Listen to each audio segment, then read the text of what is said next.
I am going to show you the location of the nerve, their function, and I'm going to give some mnemonics for you to memorize faster the order of cranial nerves, and if they are sensory, if they are motor, or they are mixed. Mixed meaning they are both sensory and motor. This will help you in examinations, so let's start.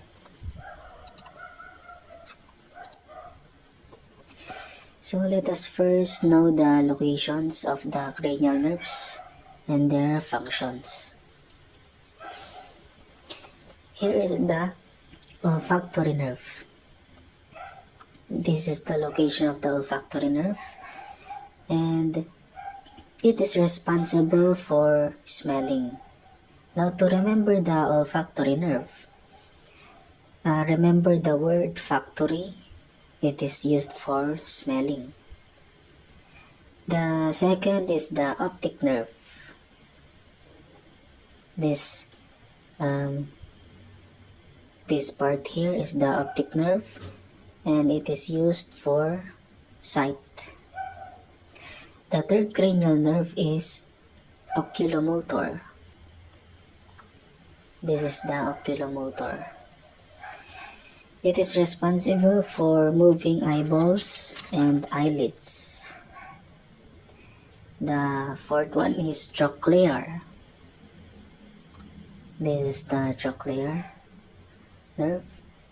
The trochlear nerve is responsible for moving the eyeballs. Fifth cranial nerve is the trigeminal.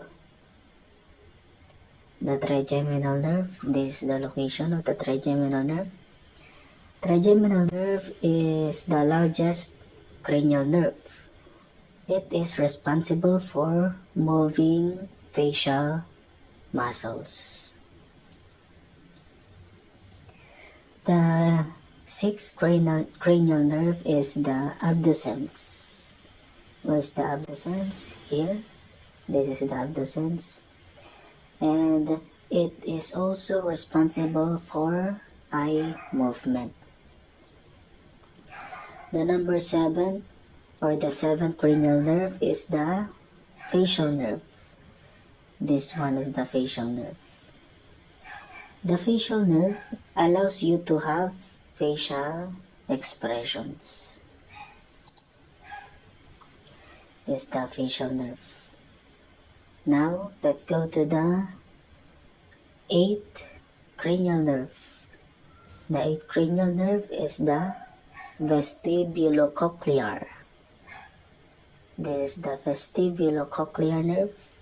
It is also called the acoustic nerve. It is used for hearing. The 9th cranial nerve is the glossopharyngeal. Where is the glossopharyngeal? This one. The glossopharyngeal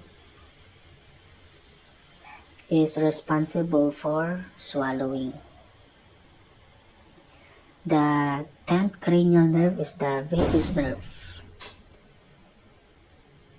This is the vagus nerve, and it controls peripheral nervous system, which is the smooth muscle of the GI tract, which allows you to contract and relax food. Now let's go to the 11th cranial nerve, the accessory. Where's the accessory nerve? This one is the accessory nerve. It is used for responsible for moving the head and the shoulders. The 12th cranial nerve is the hypoglossal. This one is the hypoglossal. The hypoglossal is responsible for moving the tongue. So we have finished to know the locations of the cranial nerves and their functions. Let's go to the mnemonics for you to memorize faster the 12 cranial nerve in sequence, and so that you will know if what cranial nerve is sensory, what cranial nerve is motor, or which cranial nerve has mix or both sensory and motor. So this is the mnemonics. O, O, O, to touch and feel a girl's vagina, a heaven. So O stands for the cranial nerve number 1, the olfactory nerve. This is the optic nerve, second cranial nerve. The third cranial nerve is the oculomotor. The fourth cranial nerve is the trochlear. The fifth cranial nerve is the trigeminal. The sixth cranial nerve is the abducens. The seventh cranial nerve is the facial nerve. The eighth cranial nerve is the acoustic nerve or the vestibulocochlear nerve. The G stands for the ninth cranial nerve, the glossopharyngeal. The V stands for the 10th cranial nerve, the vagus nerve.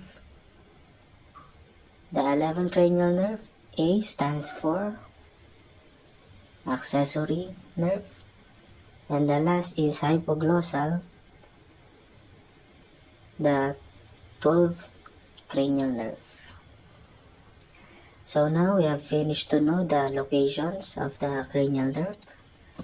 Let's go to the mnemonics for you to memorize faster if the cranial nerve is sensory, motor, or mix, which is both sensory and motor. This is the mnemonics. Let's have the song. A, B, C, D, E, F, G, H, I, J, K, L, M, N, O, P. So let's use that music and then let's see. This is how I memorize if the cranial nerve is sensory or motor or both or mixed sensory and motor. Sen, mo, mi. Mix means me means mix or both. Mi, mo, mi. Sen, mi, mo. So for me, that is the fastest way on how I memorize the cranial nerves. So I hope this video helped you. If you're not yet subscribed, please subscribe, like, and comment.